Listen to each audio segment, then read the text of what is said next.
It does not give us a good picture as a country. Yeah. Remember, it didn't start yesterday. It started all the time around 2020, where there was a lot of abductions. There's another Indian who was abducted. Yeah. His body was dismembered. Then there was another guy who was abducted. I think he was of a Somali origin. Yeah. Killed, gari yake kachomeka. You remember there was it was a Range Rover. I remember those days. Yeah.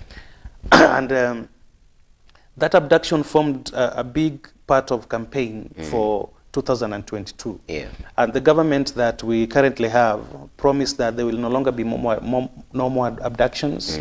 And they said that there was a squad that was formed inside the police that was doing those kind of abductions and killings. Yeah. And the promise was that it will not be there again. When we see this trend still continuing, it is so concerning. And my exact plea that I can be able to give out there to our security system is that they have to work around the clock to see this thing come down. Yeah. And the young man should be found. I have seen some pictures going around on Facebook. There's another person who was dropped in Ruaka. Yeah. Who has a similarity, a semblance of the Omdiankui. I hope it is not him. I'm informed he's just unconscious, he's still alive. I hope that when he gets an opportunity to really explain to us what happened.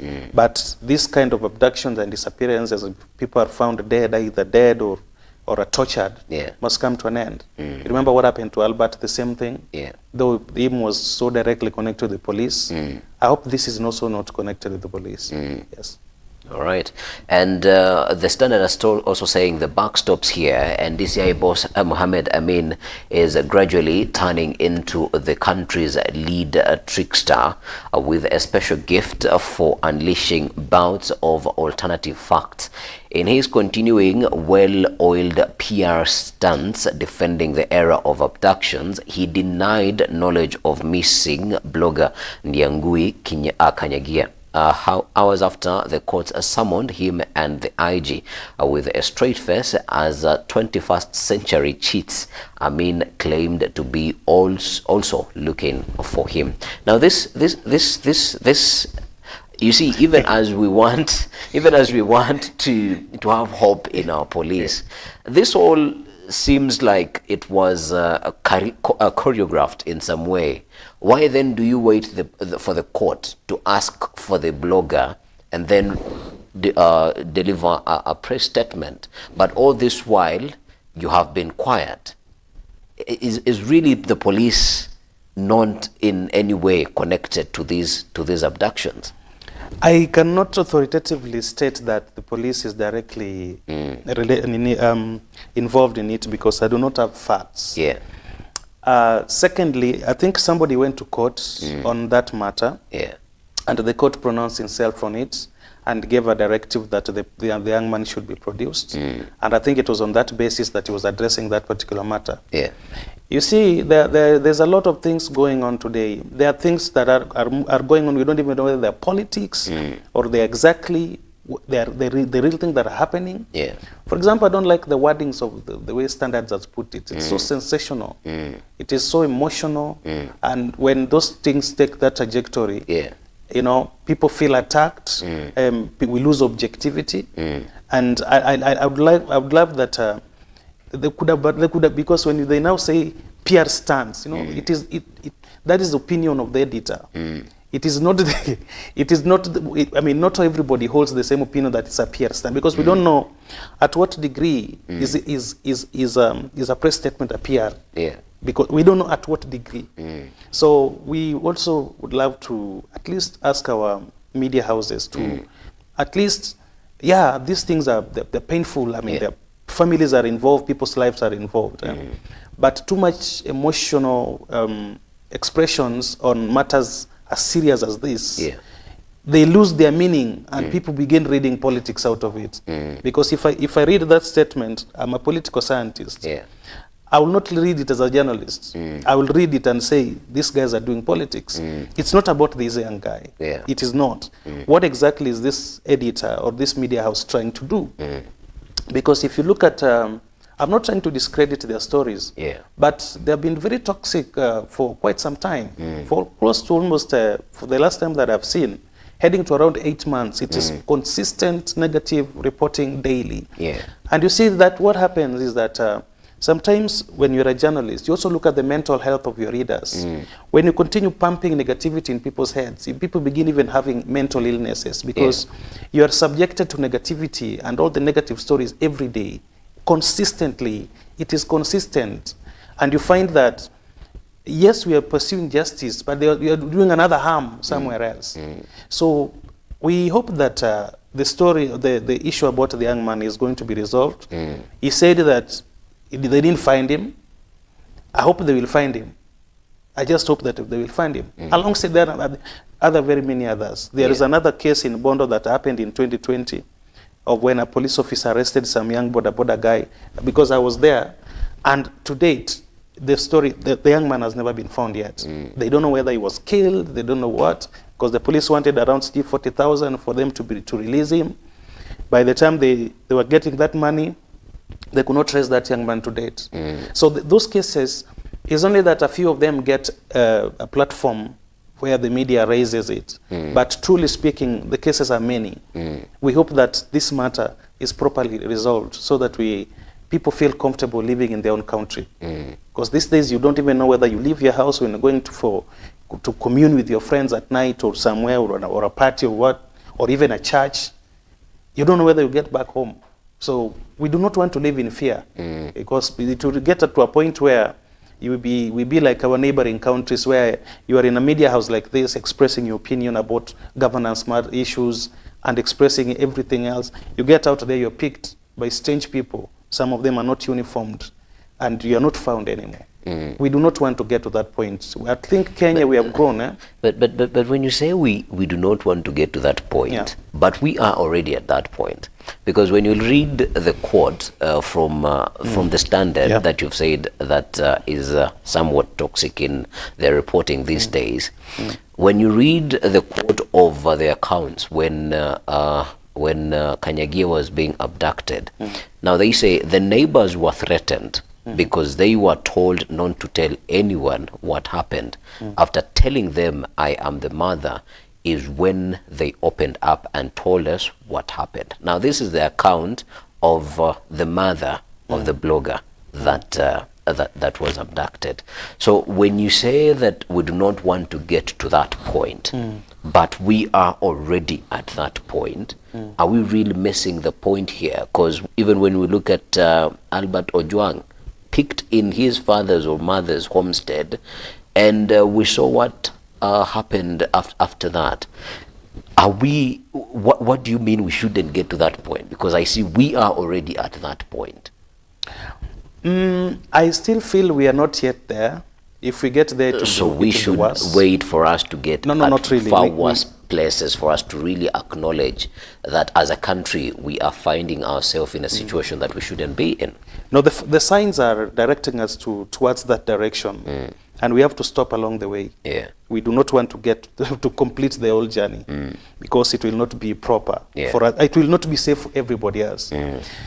That said and done, I told you there's a lot of moving parts currently. Now, there are many things that are happening. For example, the case of Albert Ojwang. In my own analysis, the reason why I feel that, for example, he was under that kind of attack that took away his life, I think there could have been an information that he got access to from some quarters. Then innocently, like any other person, I can, if we are online, as we are digital, I share with you something and you feel, this can be a story that can build my, my following, your credential, online credential, and you share it innocently. You don't know the intention of the person who sent it to you. If you look at what was alleged to have been shared by Albert, for example, it was a design of a newspaper, which never existed. But the information that was inside there was very sensitive.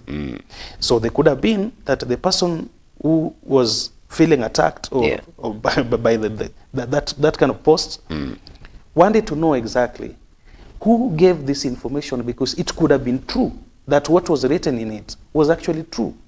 And the person really wanted to know, who is this that gave you this thing? Unfortunately, in my own analysis, the guy didn't know.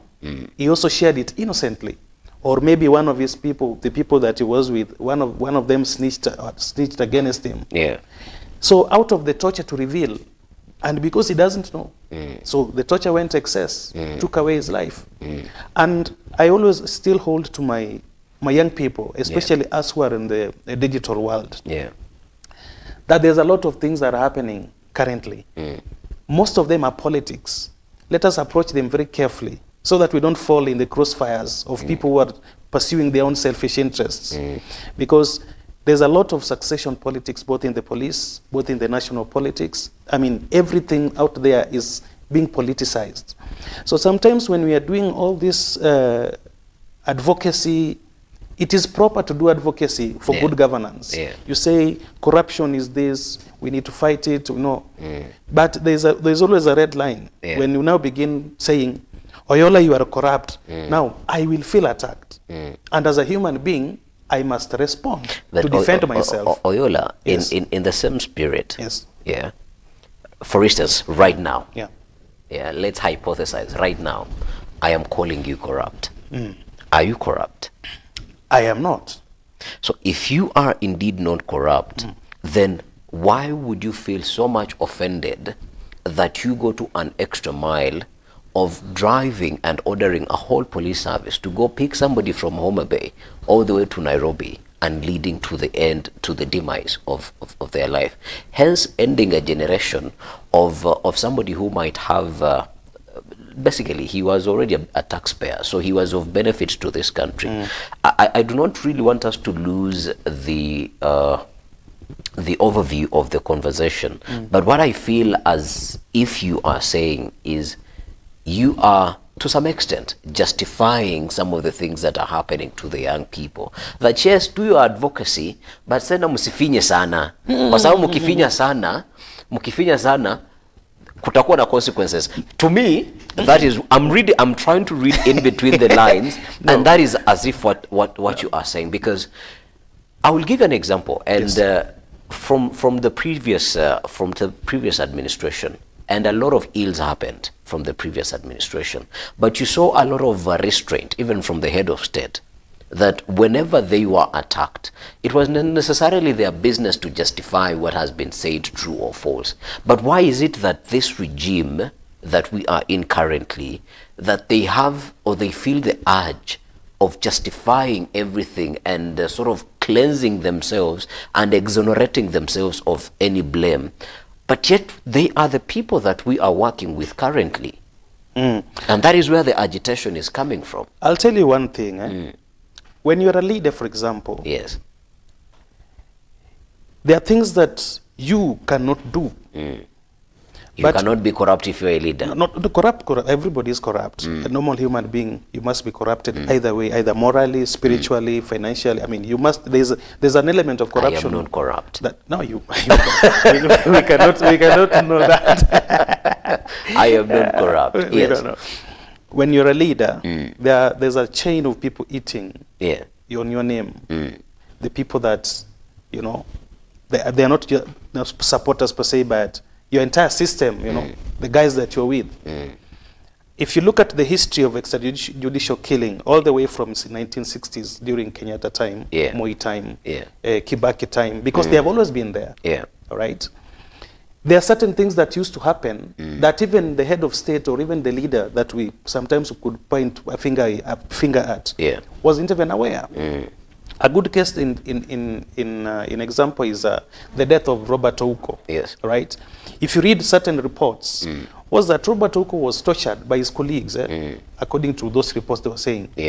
Was reported. Remember when they arrested the guy who shot Tom Mboya? Was it Mungai Karaoke? He said, "Why are you people coming for a small guy and the big one you have left?" All right. And I will use the example of Robert Ouko. His colleagues, or the guys who caught him and tortured him and took him to Gotalila, where they dismembered his body. And it is said that by the time that they took him to Nakuru State House, where Mzee Moi was. Mzee looked at it and asked in fury why they had to get to that point. I mean, whatever had happened to him was better if he's just killed. Because people would not understand how that element of torture would be subjected to a human being. So it was better he's just die, people forget about him. I want to tell, and I will still, I'm not justifying anything, but I want us to be alive to the fact that we are living in the world. Okay? And as a Christian, which I am, I don't know whether you are a Christian, we realize that we are living in a sinful world. And there is no day the world will be better. Yeah. We just have to find a survival mechanism to make us live a little bit one day longer. Yeah. We should not put ourselves in unnecessary crossfires on wars that are not ours. Right? So who is fighting a war that is not theirs? There's a lot of people fighting wars that are not theirs. Case in point, give us examples. For example, this demonstration that happened on the other day, on Wednesday. 25th, yes. Yeah. Which war was that? The parents who went to the streets to demand for the justice of their children, who to date you and I all agree that they haven't received that justice. You're saying that they are fighting a war that isn't theirs. I was in town, there were no parents. You could not get into town. It was cordoned off. Who was the former Chief Justice Maraga? Who was he matching? Maraga is still a state officer with all full bodyguard and protection. No. Kindly respond. You say that there were no parents in the CBD or during the demonstrations. When Maraga, former Chief Justice, was tear-gassed in town, who was he with? He was with some civil society members. I know most of them. My former MP Neto Agostino was there. And because I know those guys. Yeah. There was no parent there. Those who are civil society, which Maraga, you know the CSOs, they are trying to front Maraga as a candidate. Now, to them, it was not about the justice for the parents. To them, it was about politics, projecting Maraga as a fighter and a defender of people's rights. It was not about anything about justice. It was all about politics. Yeah. You get? I was expecting that parents would go there, do candle lighting, whatever it is. Peacefully, and that happened. Did you really see what happened on that day? Was that anything closer to anything people are fighting for? I mean, now more people died. For what? Nothing. Useless deaths. You subject yourself into a fight that you don't even know where it is coming from, where it is heading. Then you end up losing your life unnecessarily. You leave your parents with a lot of stress, everybody cries for people who depend on you. Yeah. I don't know whether you have a child, but I do have children. If you look at the stages of a child, the growth of a child, you can imagine mtoto akue mkubwa atoshane na mimi wakati huu. Then unnecessarily his life just ends like that. Yeah. As a parent, you cannot heal out of it. Because you cannot heal. You have spent a lot. We've got parents, even fathers, mostly fathers. You look at certain fathers, they still have one coat that they always have year in, year out, year in, year. They don't even buy new things because every resource they are getting, they are putting it forward there for the welfare of their families. That the children eat, they go to school, they do this, they get certain things that they never got when they were younger.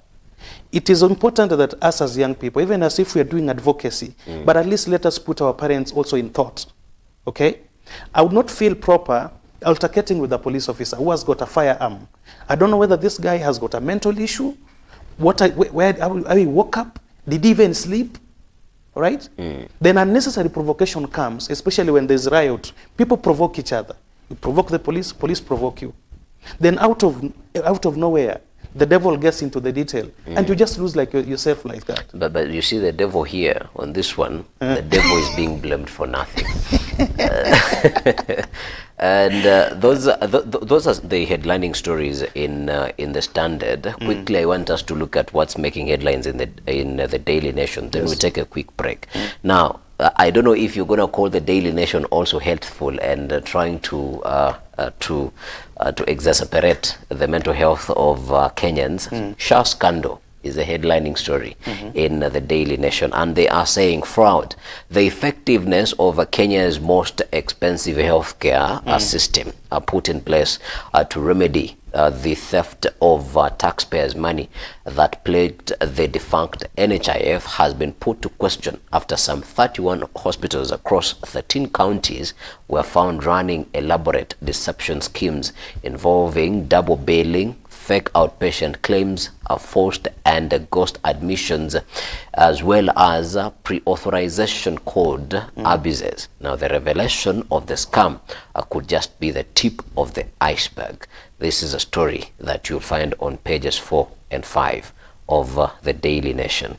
Now, just sort of borrowing a leaf from what you had said initially, if I, Alan, as a taxpayer who pays into the SHA-SHIF a healthcare system, if I went to the streets of Nairobi to demonstrate for the right usage of such resources, then am I also demonstrating for the wrong reasons? Because those are some of the things that are taking the young people or whoever decides to go to the streets.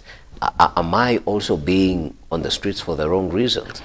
The correct context is that young people went to the street last year against the finance bill, which even most of them never read it. But mobilization happened. I would not allow you to justify that they had not read it, because for the very first time in 2024, we saw a clear understanding of the finance bill of this country, because you and I know that for the very first time, we saw the finance bill translated into the law.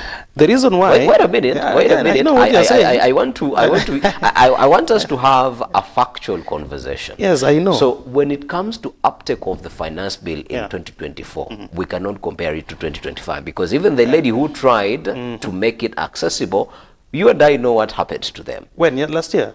No, this year. No, this one was not trying to make it accessible. The lady set up a website where people could give their views about the finance bill. Yes, and not making it accessible. No, if you set up a website that you are supposed to give feedback about something, then that means you have read and understood what the document is all about.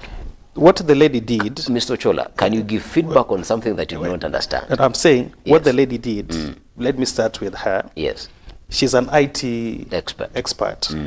She created a platform where people could give their opinion and linked it to the email of Parliament. Okay? Yes. That is what she did. Yes. Now, that is not telling me anything about finance bill. It's just giving people who have read it to give an opinion. Yes. Not telling me to read. Yes.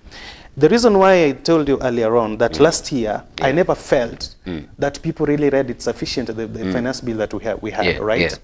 Because I don't even see, I can't even remember any negative thing that was in that finance bill last year that actually, if you ask anybody now objectively, now, last year, which part of finance bill really, you did not really like it? We have to be alive to our reading culture.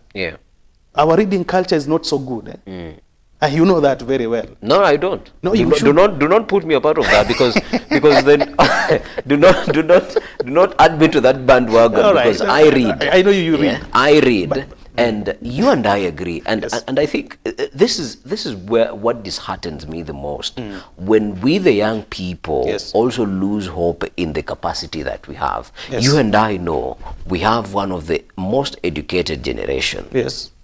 As per current.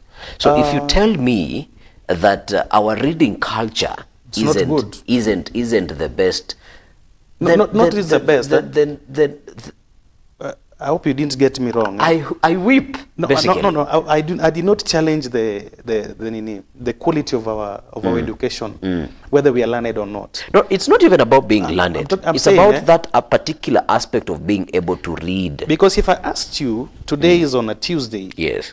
If we 1st say July. Now, the entire month that we had June, today is 1st July. Yes. How many young people have even met with a book reading? They're different from our parents. Mr. Ochola, they're different from our parents. You want me to walk with a book to show you that I am reading? No, we interact with the people. Yes. We interact. Us young people, we are very Mr. Ochola, you're trying to tell me the kind of people you hang around with. No, they don't read. Because me, the people, people I hang around, they read. You see, maybe because because of the political movement that I make, I walk a lot. Yes. So the observations that I make is what maybe I'm biased on. Yes. All right. I'm biased on to that extent. But let's go to the SHA that you say. Scandal. Yes. When you go to demonstrate against that, the question that I will ask you is that the government has already identified that fraud, not done by itself, but done by fellow citizens who should be with us on the street, demanding for good governance. But look at even the citizens themselves. Now, what are they doing exactly? They're still defrauding the same system, the same thing that happened to NHIF. Yeah. It is them who are doing. But the government has gone ahead to get the 13 hospitals. And they're still doing, I'm seeing Duale as at least it is one of the CS that I'm seeing being a bit proactive on these things. He act so quickly. And I like that he's doing that. But now it is the same citizens who should be joining us in demanding for accountability and good governance. And it is them who are doing that thing. When I go to the street to demonstrate, demonstrate to who? Against what? Because already the government has already taken action. The corruption is not done by the government. It's done by the private citizens. The best I could have done is go to demonstrate to that hospital. Either you bring it down or you somebody takes it to court so that we follow also the law. We cannot work under anarchy. You see, there's a culture that is getting in where people are they're losing hope in state operators, and we think that by being anarchists, by deciding to take that direction. By deciding to take that direction, then we are doing the right thing. It might look so fashionable now, but if you look at it in the long run, it will come to hit us our own self. It is important that sometimes when the state agencies have already taken step in taking action against a certain thing, we allow them to do their work. So this one, I cannot blame the state. I blame the culture that we have as a people. And I told you, we are naturally, inherently very selfish people. Look at, in fact, if I was the government for the day, I don't think I would give private hospitals any privilege about SHA. Public fully, and we equip them and make it work, make public health care work. Because these are all private hospitals. They are not public. I can't blame the government.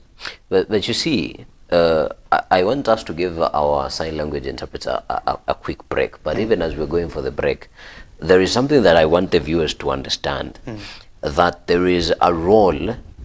I see you exonerating the government from any type of blame. You're trying to sanitize them. No, I'm just being real. You're being real, but I'm also. I want to also give my viewers a perspective that you are trying to sanitize what the government is. The buck stops with the government, and the Daily Nation has pictured the CS of health, Aden Duale, here because he is the top manager. And he's the one who raised the issue first. And he is the top manager of the health sector in the country currently. So there is no way that they will be exonerated from the blame.